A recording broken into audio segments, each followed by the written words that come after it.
Hello बच्चों। आज से हम लोग स्टार्ट करेंगे इग्नू के बीएससीएम और बीएससीजी वाले स्टूडेंट्स के लिए बीपीएससीटी 131 के असाइनमेंट का सॉल्यूशन। और ये असाइनमेंट आपका जनवरी दिसंबर 2026 का है।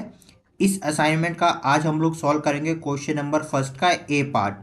तो इससे पहले हम लोग आज की क्लास स्टार्ट करें, यहाँ पर आपको आपका असाइनमेंट शो कर देते हैं, उसके बाद आज की क्लास स्टार्ट करते हैं। यह आपका असाइनमेंट का कोड दे रखा है BPSCT 131। और यह असाइनमेंट आपका देखो यहाँ पे लिखा है BSCG और BSCM वाले स्टूडेंट्स के लिए इसका नाम मैकेनिक्स है। वैलिड कब से कब तक रहने वाला है? 1 जनवरी 2026 से लेकर 31 दिसंबर 2026 तक ये असाइनमेंट आपका वैलिड रहने वाला है। कौन से स्टूडेंट ये असाइनमेंट बनाकर सबमिट कर सकते हैं? ध्यान रखना, अगर आपका एग्ज़ाम जून 2026 में है, ठीक है, या फिर आपका एग्ज़ाम दिसंबर 2026 में है, तो आप लोग इस असाइनमेंट को बनाकर सबमिट कर सकते हैं। चाहे आपका एडमिशन प्रीवियस किसी भी ईयर और कोई से भी सेशन जुलाई में या जनवरी में कभी भी अगर आपका एडमिशन हुआ है, अगर आपका एग्ज़ाम जून 2026 दिसंबर 2026 में, तो ये असाइनमेंट आपके लिए है, ठीक है। बाकी के ये इंस्ट्रक्शन आप लोग वीडियो को पॉज करके रीड कर लेना, ठीक है। तो अब हम लोग स्टार्ट करते हैं। ये देखो यहाँ पर कोड भी लिखा है BPSCT 131 2026 का ये असाइनमेंट है। 100 मार्क्स का आपका ये असाइनमेंट होने वाला है।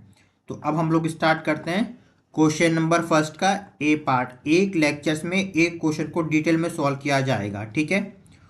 तो स्टार्ट करें क्वेश्चन नंबर फर्स्ट का ए पार्ट। इस क्वेश्चन में क्या कहा है? 3 vectors, vector A, vector B, vector C, 3 vectors दे रखे हैं।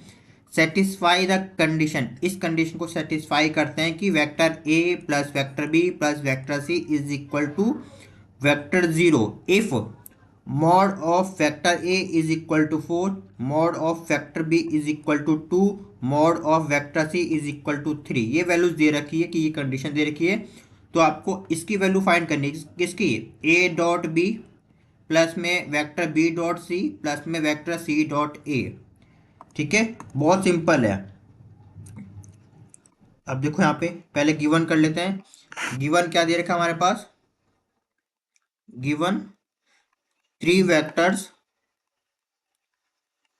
Given 3 vectors, vectors A, vector B, vector C, such that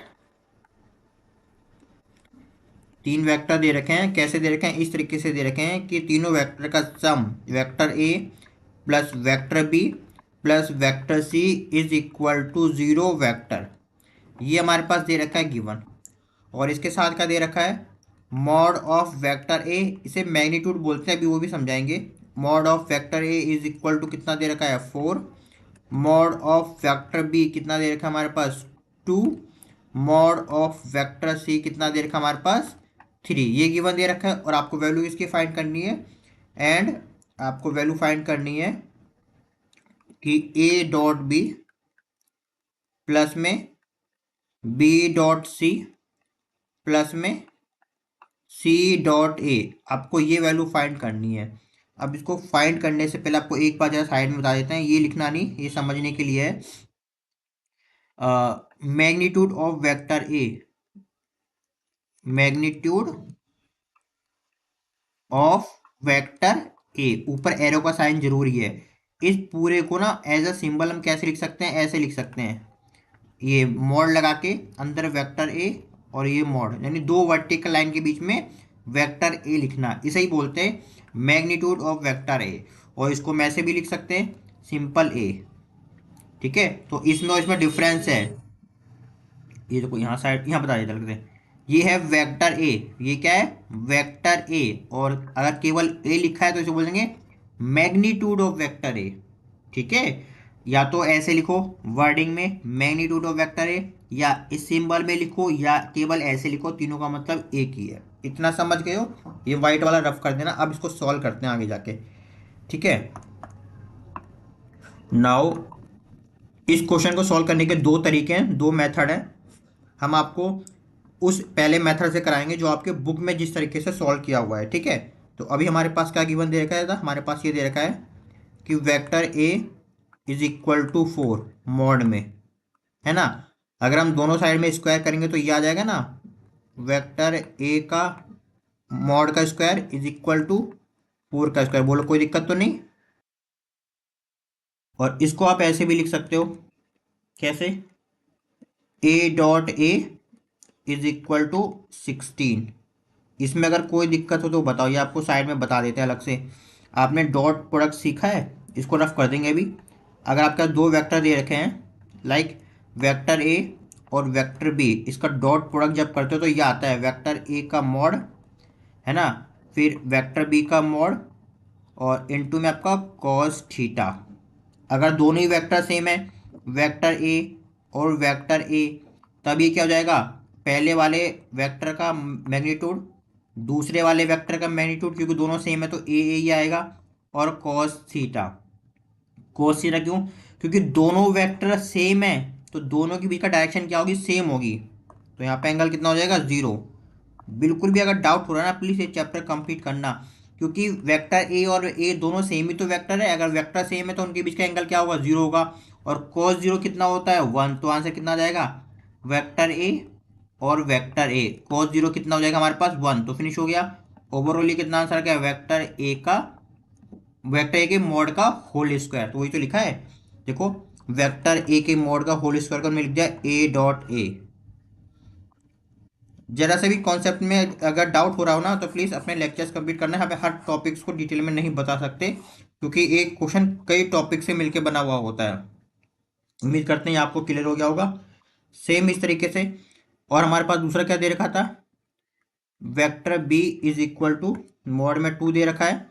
इसको भी अगर हम दोनों तरफ स्क्वायर करेंगे तो ये कितना हो जाएगा, इज इक्वल टू ये 2 का स्क्वायर, ये बन गया हमारे पास, एक सेकेंड, ये बन जाएगा हमारे पास वेक्टर बी डॉट में vector B is equal to में 4। बोलो कोई दिक्कत तो नहीं। तीसरा हमारे पास क्या दे रखा था, वेक्टर सी का मॉड इज इक्वल टू में 3। इसका भी स्क्वायर करो दोनों साइड में, ये कितना बन गया, स्क्वायर 3 3 से कितना हो गया हमारे पास, 9। अच्छा पहले 9 नेक्स्ट स्टेप में लिख देंगे, यहाँ पे स्क्वायर ही लिख देते हैं। अब ये लिखने का तरीका आप किस तरीके से रिप्रेजेंट करते हैं, ठीक है। तो ये तो बन जाएगा वेक्टर सी डॉट में vector C is equal to में 9। बोलो कोई दिक्कत तो नहीं इतना, ठीक है। अब हमारा काम क्या है, नाउ सिंस वी हैव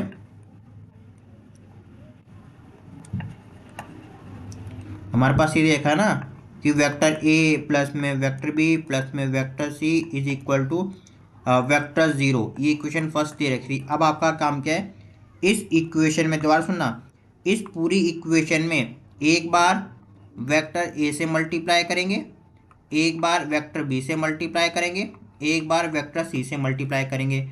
जब ए से मल्टीप्लाई करेंगे तो एक इक्वेशन आएगी, बी से मल्टीप्लाई करेंगे तो एक इक्वेशन आएगी, सी से मल्टीप्लाई करेंगे तो एक इक्वेशन आएगी। इन तीनों इक्वेशन को सॉल्व कर देंगे आपस में ऐड करके, तो आपका आंसर आ जाएगा। ये तो पहले, ये वो मेथड है जो आपकी बुक में दे रखा है।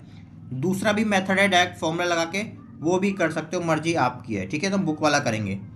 नाउ पहले इसे मल्टीप्लाई करेंगे, ठीक है। नाउ दोनों तरफ हम ए का डॉट प्रोडक्ट करेंगे, ये डॉट प्रोडक्ट है vector A plus vector B plus vector C is equal to A और 0 डॉट प्रोडक्ट, है ना। चलो इनकी मल्टीप्लाई करो, तो कितना हो गया, ए डॉट ए प्लस में ए डॉट बी प्लस में ए डॉट सी। और जब भी किसी भी वेक्टर का 0 वेक्टर से डॉट प्रोडक्ट करते हैं तो उसका आंसर 0 प्रोडक्ट ही 0 ही आता है ना। ये बेसिक सा कॉन्सेप्ट है, आपको आना चाहिए। और ए डॉट ए की वैल्यू क्या दे रखी थी, देखो ए डॉट ए क्या दे रखा है, 16, है ना। तो यहाँ रख दो, ये तो हो गया हमारे पास कितना, 16 प्लस में ए डॉट बी प्लस में A dot C is equal to 0। यानी कि हमारे पास आंसर आ गया ए डॉट बी प्लस में A dot C is equal to minus का 16। इस तरीके से कर सकते हो। इक्वेशन नंबर ये कौन सी बनेगी, फर्स्ट हो गया था, सेकंड, हाँ ये सेकंड इक्वेशन बन गई। इस तरीके से 3 इक्वेशन बना रही है, पहले ए की मल्टीप्लाई करके, है ना, पहले ए की मल्टीप्लाई, फिर बी की मल्टीप्लाई, फिर सी की मल्टीप्लाई। अब सेकेंड करते हैं। अब बी की मल्टीप्लाई करो, B dot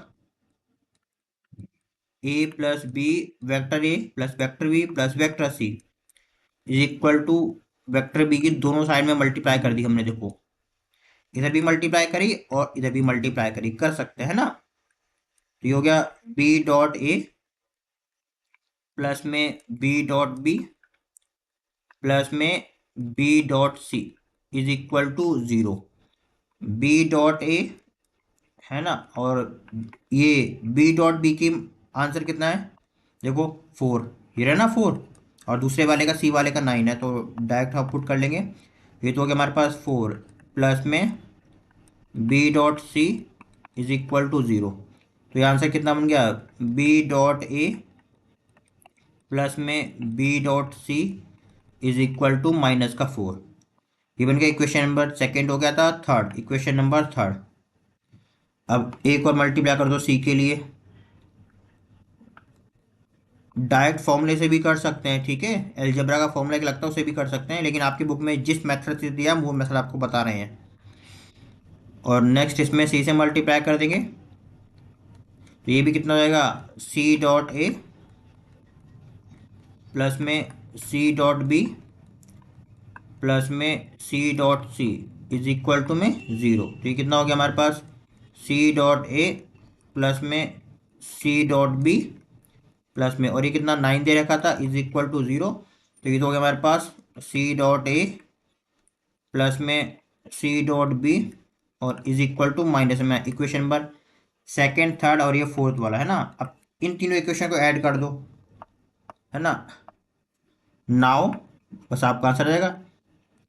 now adding equation second,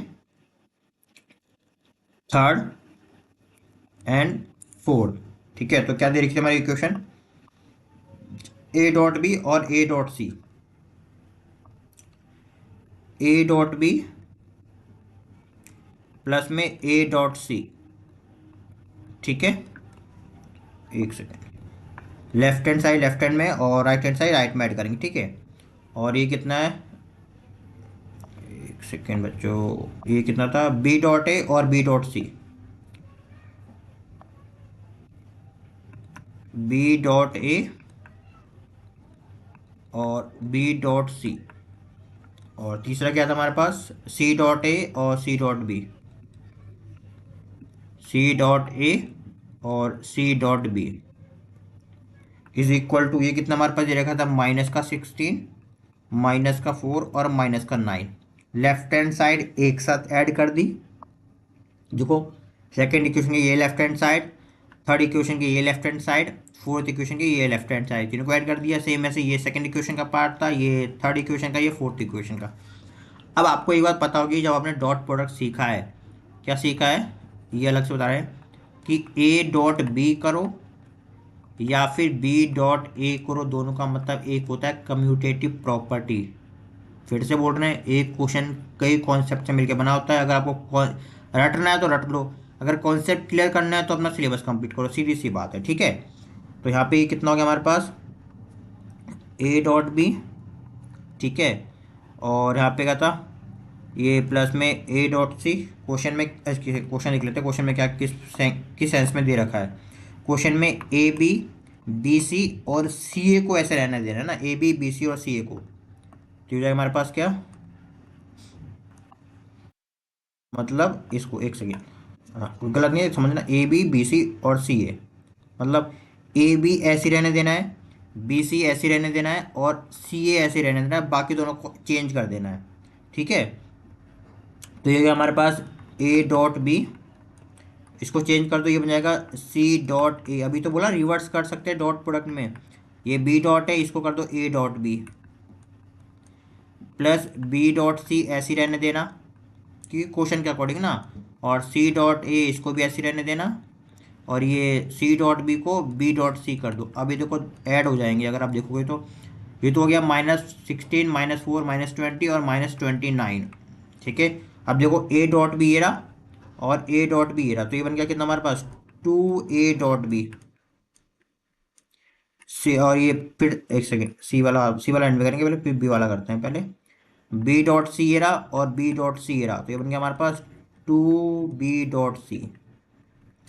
अब सी डॉट ए ये रहा और सी डॉट ए ये रहा, ये बन गया हमारे पास 2c.a इक्वल टू -29। तीनों में से 2 कॉमन आएगा तो कितना बचेगा अंदर, A dot B dot C और C dot A is equal to minus का 29। तो आंसर कितना हो गया, ए डॉट बी प्लस में B dot C plus C dot A, इसी का तो मैं आंसर निकालना था, -29/2। बस ये आंसर है। ठीक है, ये मेथड आपके बुक में दे रखा है। एक और मेथड है जिसमें आप ये वाला फॉर्मूला यूज़ कर सकते हो, नोट करके बता देते हैं यहाँ पे, नोट करके अलग से बता देते हैं। हमें गिवन कंडीशन क्या दे रखी थी, गिवन कंडीशन में ये दे रखी थी कि हमारे पास ये दे रखा है वेक्टर ए प्लस में वेक्टर बी प्लस में vector C is equal to 0 vector, squaring both side, ये एक्स्ट्रा बता रहे हैं। ठीक है, अगर हम दोनों साइड में स्क्वायर करेंगे कितना मिल जाएगा, वेक्टर ए प्लस में वेक्टर बी प्लस में वेक्टर सी का होल, और इधर भी एक से इधर का स्क्वायर और वेक्टर ए का स्क्वायर। तो जब भी आप इसका यूज़ करोगे, आपने स्कूल लेवल पे ये फॉर्मूला पढ़ा होगा, यह बन जाएगा वेक्टर ए का स्क्वायर प्लस वेक्टर बी का स्क्वायर प्लस वेक्टर सी का स्क्वायर प्लस में यहाँ पे 2 और वेक्टर ए इंटू में वेक्टर बी, एक्चुअली में वो डॉट प्रोडक्ट ही होगा, प्लस में बी डॉट सी और प्लस में सी डॉट ए, और राइट साइड में क्या, 0 वेक्टर का स्क्वायर 0 ही होता है। इसका भी यूज़ करके जब आप ए की वैल्यू पुट करोगे, बी की वैल्यू पुट कर दोगे, सी की वैल्यू पुट कर दोगे, और ये तो आपका निकालना ही है, बाकी से बस सॉल्व करना है, बाकी सारी वैल्यू राइट हैंड साइड आके आपको इसकी वैल्यू मिल जाएगी। और इसको ऐसे भी लिख सकते हैं, ए है तो ये हो जाएगा आपका वेक्टर ए का मॉड का होल स्क्वायर प्लस में वेक्टर बी। जब आपके कॉन्सेप्ट क्लियर होंगे ना तो आप समझ पाओगे हम इसको ऐसे डायरेक्ट क्यों लिख पा रहे हैं। ठीक है ना, ये तो एक्स्ट्रा बता दिया हमने आपको 2, और ये हमारा सेम टू सेम ऐसे लिखा हुआ है इज इक्वल टू 0। बस इन सभी की आपको वैल्यू पुट करनी है, इन सभी की वैल्यू पुट करनी है, और सब राइट हैंड साइड आ जाएगा तो आपको डायरेक्ट इसकी वैल्यू मिल जाएगी। एक इससे भी कर सकते हैं, लेकिन आपकी बुक में ये वाला ना देके इस तरीके से दिया था, जो हमने आपको इस तरीके से करवा दिया। ठीक है, तो हम नेक्स्ट क्लास में मिलेंगे नेक्स्ट क्वेश्चन के साथ।